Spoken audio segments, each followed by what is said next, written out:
सुधा, आज मैं काम पर जा रहा हूँ।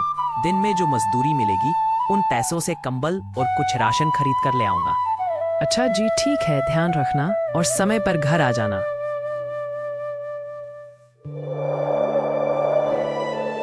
रामलाल सुबह सुबह काम पर निकल जाता है, लेकिन बाहर बहुत बर्फ पड़ रही थी। उसने अपनी फटी पुरानी धोती और कमीज ही पहनी हुई थी। ठंड में पहनने के लिए उसके पास ना तो जूते थे ना जुराब। वह गांव में काम की तलाश करता है तो उसे ठेकेदार श्यामलाल के यहाँ काम मिल जाता है। इतनी ठंड में भी वह चप्पल पहनकर मजदूरी का काम कर रहा था। ठंड के कारण उसके पैर भी शून्य हो गए थे।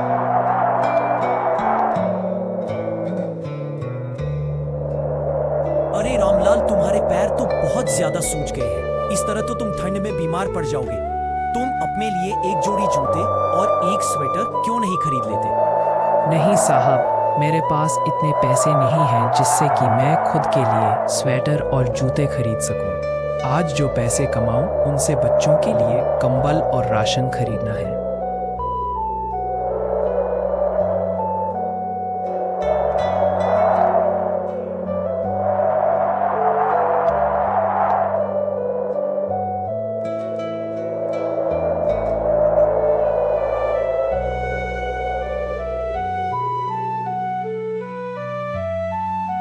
लाल की ऐसी हालत देखकर ठेकेदार को उस पर बहुत दया आ जाती है। वह जल्दी जल्दी अपने घर जाता है और घर में जितने भी पुराने गर्म कपड़े पड़े थे उनको वह लेकर आता है। ये लो रामलाल, मेरे पास कुछ पुराने गर्म कपड़े और कंबल पड़े थे। तुम इन्हें घर ले जाना, ठंडी में ये तुम्हारे काम आ जाएंगे। आपका बहुत बहुत धन्यवाद। भगवान आपका भला करे ठेकेदार जी। आपका ये उपकार मैं जिंदगी भर नहीं भूलूंगा। अरे कोई बात नहीं रामलाल, एक दूसरे की मदद करना ही तो हमारा कर्तव्य है। ये लो कुछ पैसे, अब तुम अपने घर जाओ और अब तुम्हें ठंड से परेशान होने की कोई जरूरत नहीं है।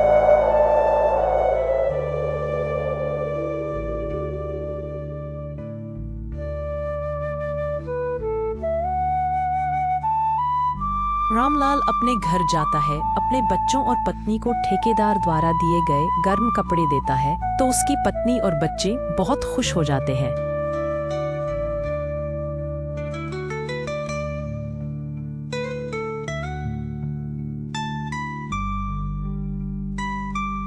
हाँ पिताजी, मुन्नी बिल्कुल सही कह रही है। ये सच में बहुत गर्म है। ठेकेदार जी बहुत अच्छे हैं जो उन्होंने हमारी इतनी बड़ी मदद की। ठीक कहा बेटा, और अब तो हमारे पास गर्म कंबल भी है। अब हमें ठंड में कोई परेशानी भी नहीं होगी। तुम्हारे पिताजी को आज जो पैसे मिले हैं उनसे हम अब भी खिड़कियों को भी ठीक करवा लेंगे। वे यह सब बातें कर ही रहे थे कि तभी उनके घर पर सेठ किरोड़ीमाल आ जाता है और उसके साथ एक वकील भी था।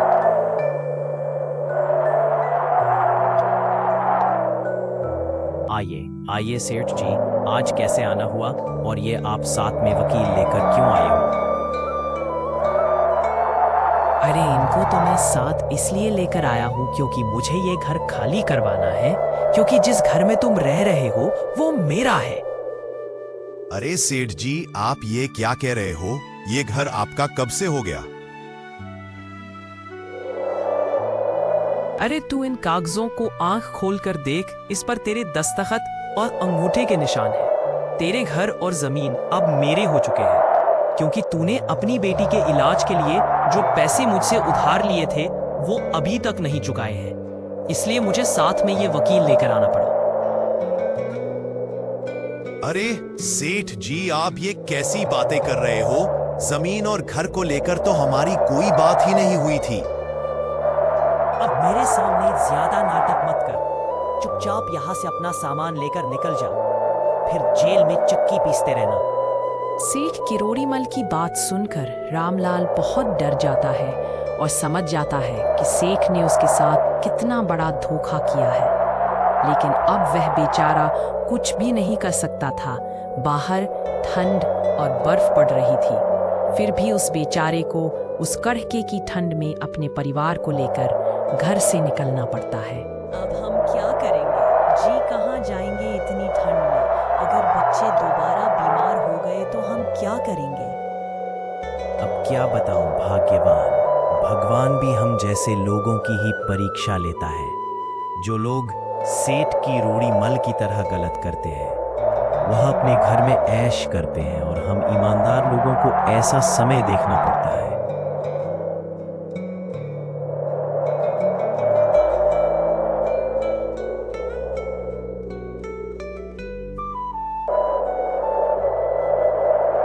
रामलाल अपनी पत्नी व बच्चों के साथ कई घरों के दरवाजे खटखटा है, लेकिन किसी ने भी उसकी मदद नहीं करी। उनको यूं ही भटकते भटकते शाम हो जाती है, लेकिन उन्हें रहने के लिए कोई जगह नहीं मिलती। तभी चलते चलते रास्ते में ठेकेदार जी का घर आ जाता है, तो रामलाल वहां रुक जाता है।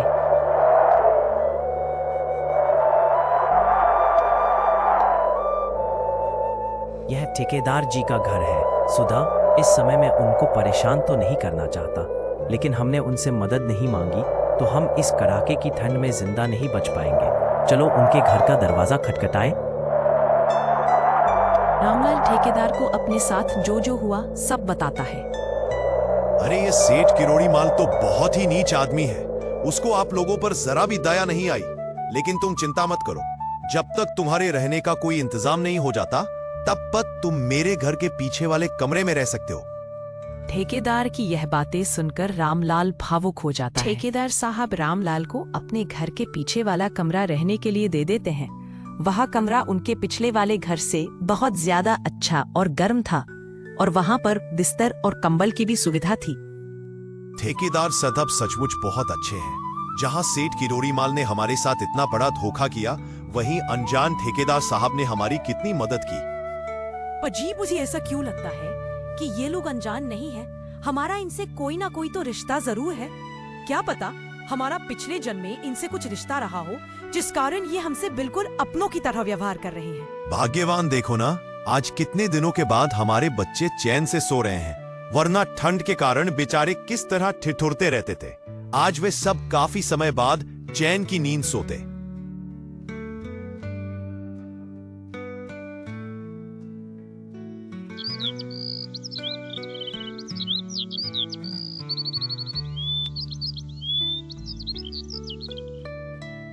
रामलाल अब ठेकेदार के खेतों में मजदूरी का काम करने लग जाता है।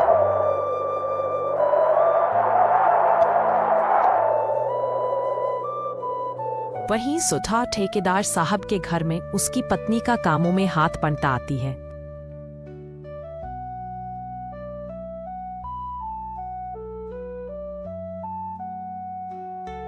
रामलाल, आज थोड़ा जल्दी जल्दी काम करो, क्योंकि कल हमें खेतों की बुवाई करनी है। ठीक है ठेकेदार साहब। अब वह फुर्ती से अपने हाथ चला रहा था। काम करते करते पता नहीं कब उसका ध्यान हट जाता है और उससे पैर में चोट लग जाती है। अरे रामलाल, क्या हुआ, क्या हुआ?